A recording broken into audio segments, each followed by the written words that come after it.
All right, so for the think about it, it says write and solve two different equations that can be used to solve for the variable, which is n.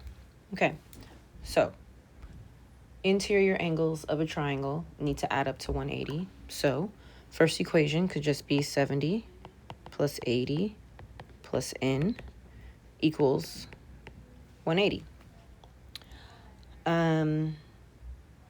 So if I were to solve that, I would get 150 plus n equals 180.